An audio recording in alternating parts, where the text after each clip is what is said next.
I'm not a perfect person. I'm just human, right? I'm saying this because I'm about to make an excuse. This is the third time we're rebranding this particular podcast, and I don't want to delete the channel. I don't want to delete the account because there are still some contents here that I feel like you people will benefit from. We're starting a whole new season, and on this season, we're calling this podcast a whole new name. And the name is going to be In Her Strength. Because now, all the previous times when I started this podcast, I really wanted to reach out to women the very first time. But then COVID happened. I was struggling with recording with guests, so it fizzled out. And then I was dealing with a lot about around that time. It fizzled out, and then I started it again, trying to make it more inclusive to include men and ladies and men. And it still did not work out because I really wanted to launch it with one or two people, but had being an extra person who is not the original owner of the vision is usually difficult. So it wasn't easy for me to progress with it with my friends, right? It fizzled out again, and then I got diagnosed with cancer. And I'm like, let's just say that the universe has decided what is going to happen on this podcast, because most of my audience are women that are trying to work on their feminine health. Others are also warriors, right? This podcast is going to be women focused, but that doesn't mean that men can learn one or two things from it. Feel free to share this with the men in your life. But the name of this podcast is In Her Strength, and my name is Vivian Wogo. Many of you know me as Viv Manifest now, and welcome to the first episode of the first season of In Her Strength. On this first episode, I want to gist with you. I want to tell you my story. I have shared this story already on YouTube, but I feel like it's only fair that my podcast audience gets to hear it too. And also, we have a documented version of it also on podcast. Just in case we never know who these stories will help. I wrote down some highlights in case you see me looking at my phone.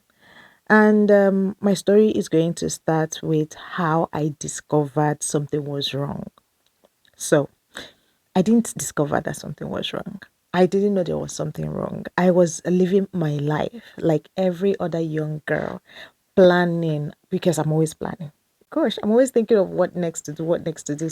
I was still in my element thinking of what next to do. It was December 2023.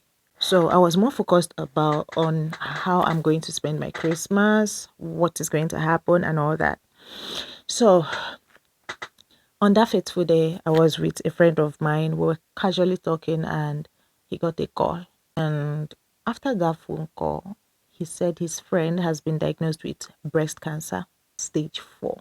I'm like, OMG. And from the way he talked about her, she's really young. So I'm like, at a very young age, she had just given birth and then they found out that the cancer had progressed.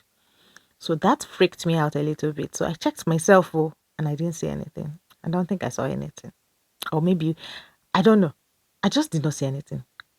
So that day went, few days later, 2, 3 days in, I checked again and there was nothing. Then I think on the 26th of December 2023, I searched.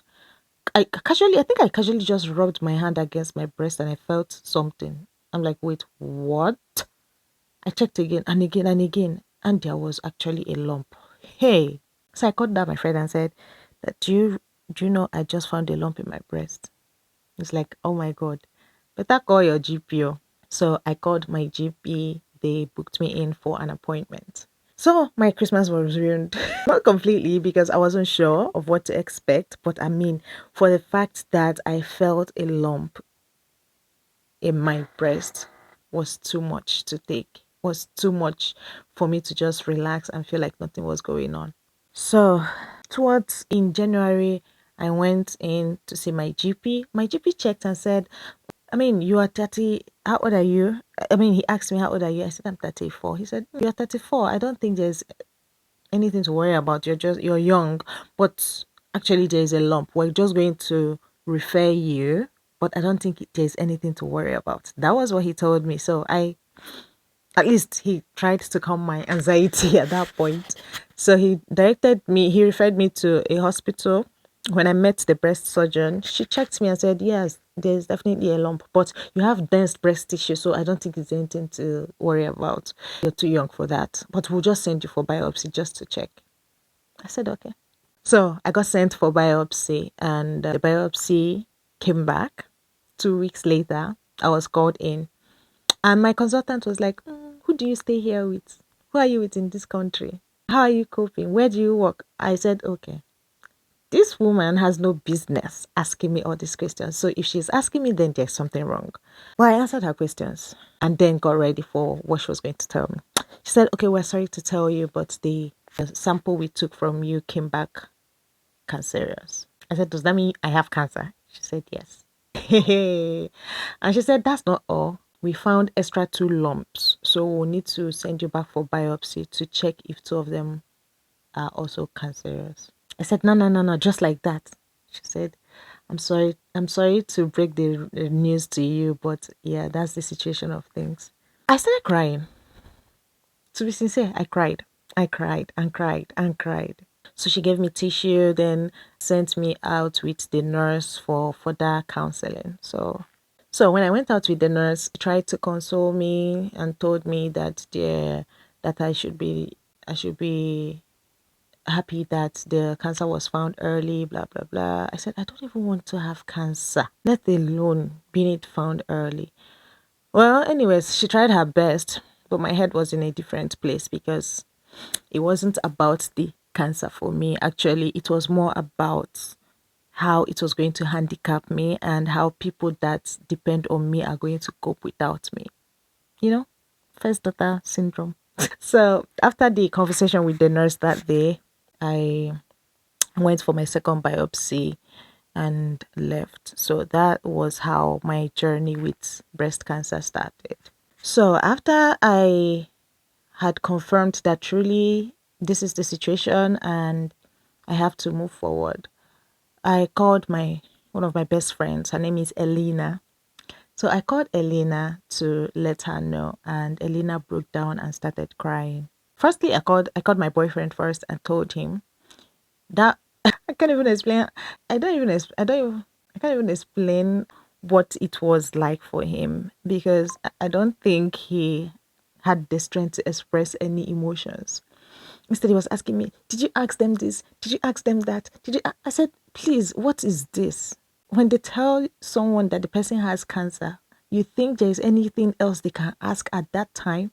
My brain was no longer working. I shut down at the point I was told I had cancer. Anything else they told me, or the counseling, I cannot remember. I have no idea.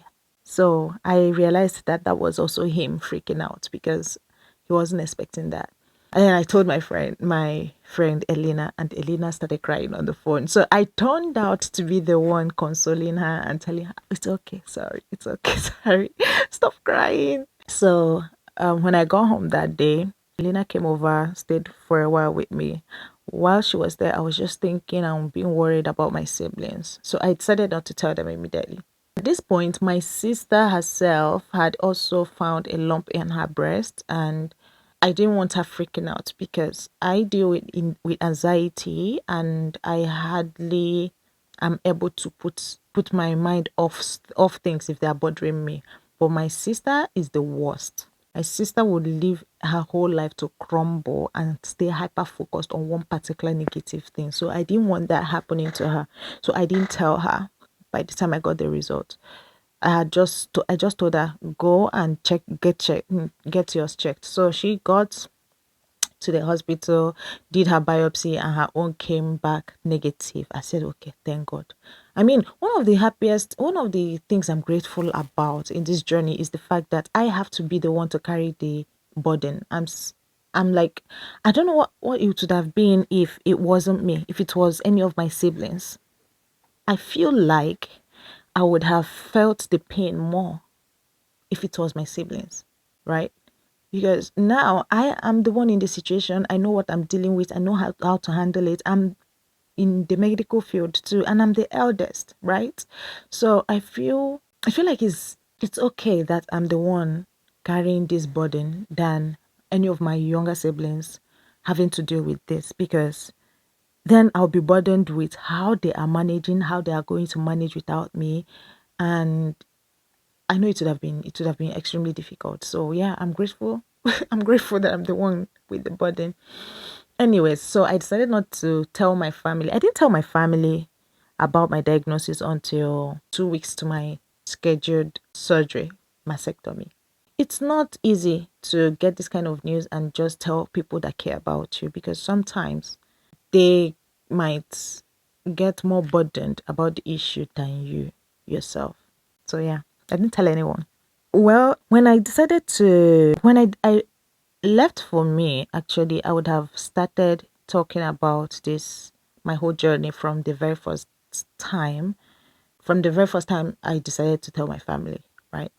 But I had concerns about people that are close to me, because it's easy for me to, personally, it's easy for me to come out and tell the public that I have breast cancer and I'm going to be going on the treatment.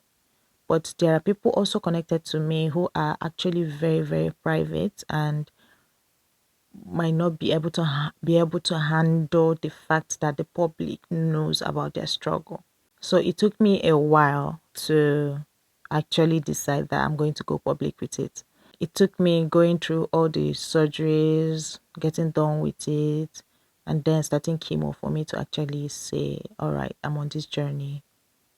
Because I feel like by this time they had already, like, they've come to terms with the situation of things. They have seen how I'm handling it, and they know what to expect and what not to expect. So at this time, it's okay for me to let the public know. So sometimes it's more about how you feel as the individual than it is about people connected to you. I had to be considerate because people are connected to me. But how was I feeling? I was feeling stifled. I was feeling like this journey I could be sharing it with people. This journey, I feel like if I share it with the public, I would have made a lemonade out of this lemon, because I am somebody who does not, I don't deal with stuff. I don't try to deal with stuff without sharing it. I can carry burdens, but especially when it comes to emotional burdens, I like to vent. I like to say it out. Once I say it out, I'm fine. Right. So I felt like could have been able to deal with the situation easier or better if I let people know. So I'm just saying this for people who are on the same journey and are thinking, should they let the public know, or that are being restricted by their family and telling them not to share it. Leave the person on the journey to do what they want to do. We all deal with things differently. We all deal with trauma differently. We heal from trauma differently. You cannot tell me how to feel when I am hurt. You cannot tell me when to start healing if I am not ready to heal. And what is traumatic to me might not be traumatic to you. And how you respond to trauma might not be the same way I'll respond to trauma. So let the person on the journey decide what they want to do with their lives and how they want to share the information. If they want to put it on the internet, leave them alone to put it out on the internet. Nothing is new on the planet Earth, so they're not the first people to put their journey out there.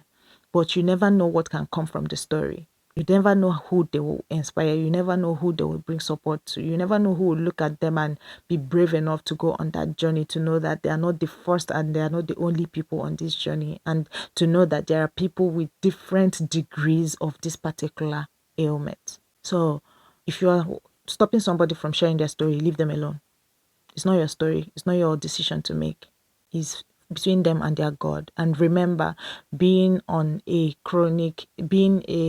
diagnosed with a chronic disease is, I personally feel like, is a different path.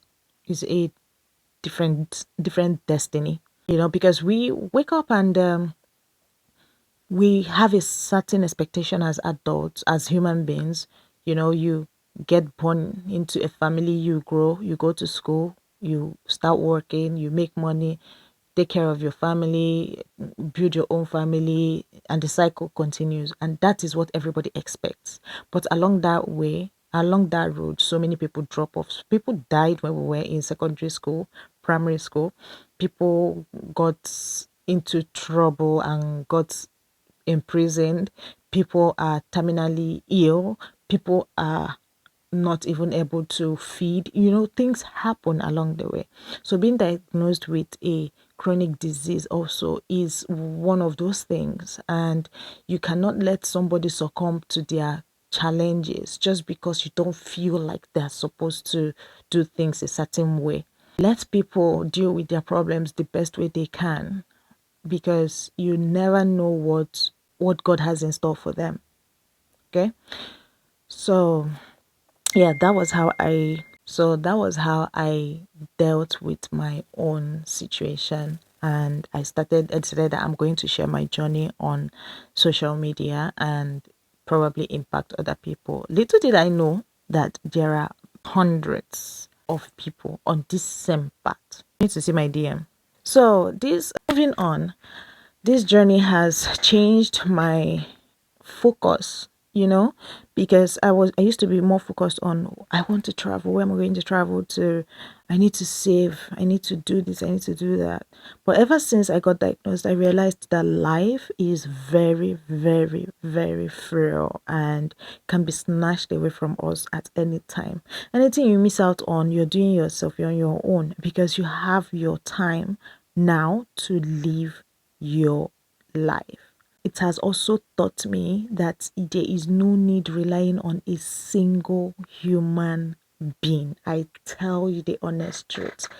People will show you how much they love you. People will be there as much as they can. But just know that nothing is permanent. Nothing is guaranteed with a human being. As humans, they will try their best to show you that I'm there for you, I love you, and I'm going to stand by you. But just know that that thing is not guaranteed. There are things that can sway them sometimes. Even life on its own can hit them, that they need to figure themselves out before they can also be able to stand by you. So it's very important that we focus our priorities on things that matter in our lives, like paying attention to ourselves, loving ourselves. I used to be very, or I'm still very emotional, but I'm trying my best to regulate my nervous system and to also focus. Because this thing they say that someone who loves themselves attracts love is very true. When you are hyper focused on, please love me, please care for me, please come, please, please, please, please, those people will keep running. You find yourself chasing them. You find yourself at their mercy, and you expose yourself to things that on a normal day you know that you do not deserve and cannot tolerate. But because you are in a position where you can't even control your own emotions, you have to take in whatever comes, whatever they give you. You are at their mercy. So it has taught me to look inward instead of outward. I realized that throughout the years, I struggled so much with emotions. Even though I am very strong-willed, I I don't have I could my own head is not correct to when I want to be. But I realized that I've been hyper emotional, and so it's either I'm extreme, it's either I'm so invested in someone or I am not at all. So I switch when I want, and when I switch, there's no going back. So I realized that this has taken a toll on me all these years, taking time from me, deprived me of a lot of things. So now I have learned to look eternally, enjoy my own company, do things that I really want to do, love, but also give space if that love is not reciprocated or if it feels like I'm doing too much. So this also has now enabled me to really appreciate myself, enjoy myself, be happy So now when I feel happy, I feel like I am very, very happy. Not because somebody's talking to me, so I'm happy. No. I might be hurt because somebody has maybe ignored me or is not talking to me, but it no longer holds water as much as it used to. It no longer hurts as much as it used to. I have come to the point where I now just rewire my mind and know that Vivian, you are a cancer warrior. How worst can it get? How worst can it get? So this person is as irrelevant as everything else around you, because this minute you were diagnosed with cancer. What if you go back and say it has metastasized and you're dying tomorrow? Would this person matter? No. This person will replace you. In fact, this person probably has a pending replacement that if you disappear, there will be no void. You will not be missed in any way. So, why bother yourself over somebody else or something that you have no control over?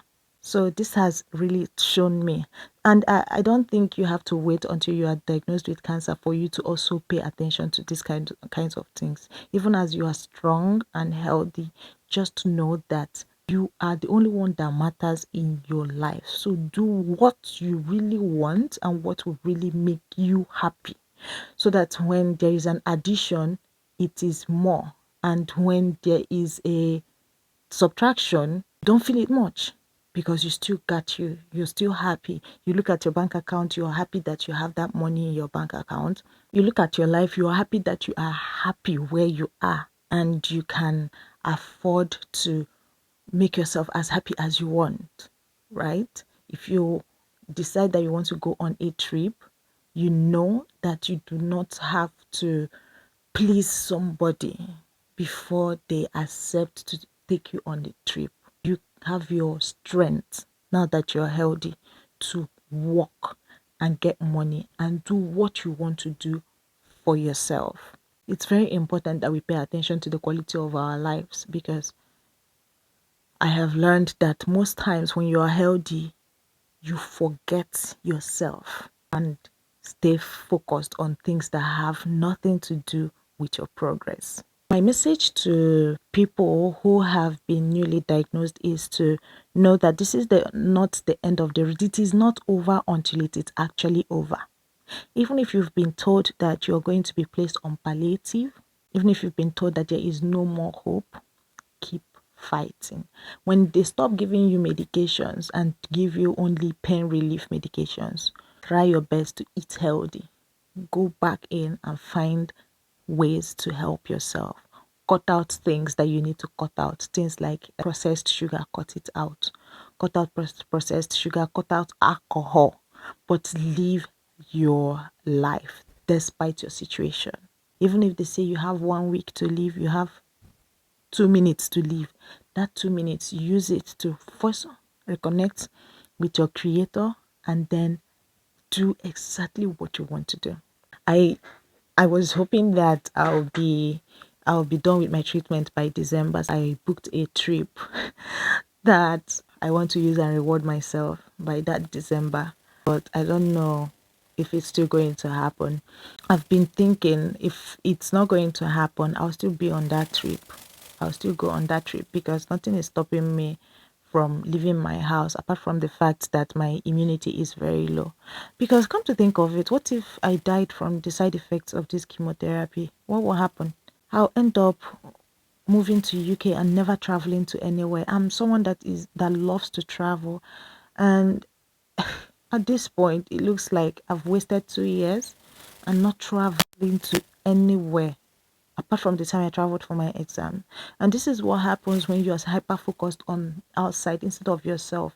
Instead of doing things that will make you actually happy, you're doing things to please other people. You're doing things to please your partner. You're doing things to please your family. You're doing things to take care of everyone but yourself.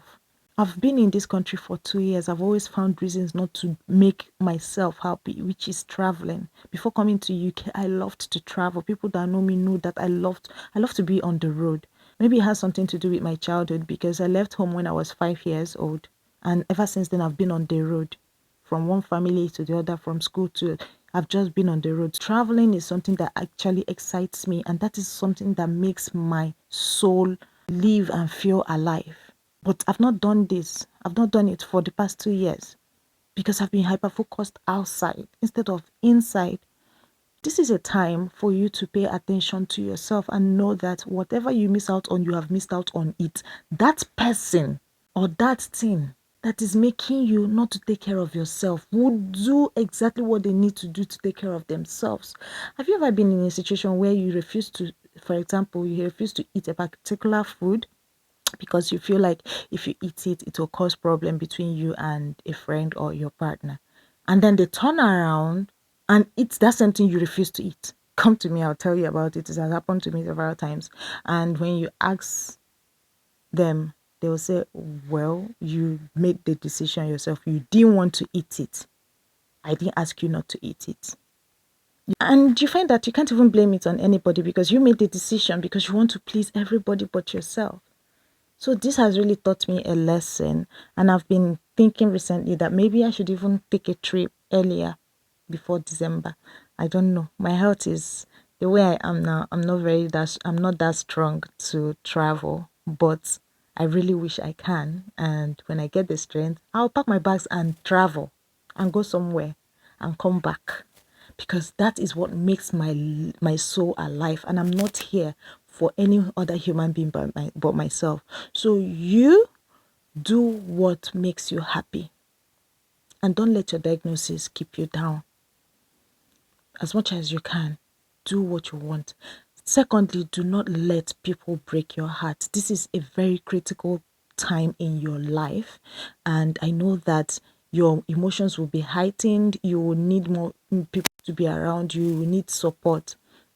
I've been on this journey and I live alone. My I do practically everything on my own unless my friends are around to help me, right? So look at it that way. If these people were not here, what would I have done? How would I have survived? However you would have survived, do it. Do it and survive for your own sake. Take care of yourself. If you have not fed, don't let somebody else feed from your hand, because tomorrow is not guaranteed. One injection can end your life, and whoever it is you're trying to please will move on with their lives. Stay strong and stay connected. Reach out to fellow warriors and find out how they are coping and learn from their experiences. You can send me a DM, and I'm always happy to chat as long as fatigue is not dealing with me. All right. Thank you so much for listening to my gists, and I'll see you in the next episode of In Her Strength. I love you. Bye.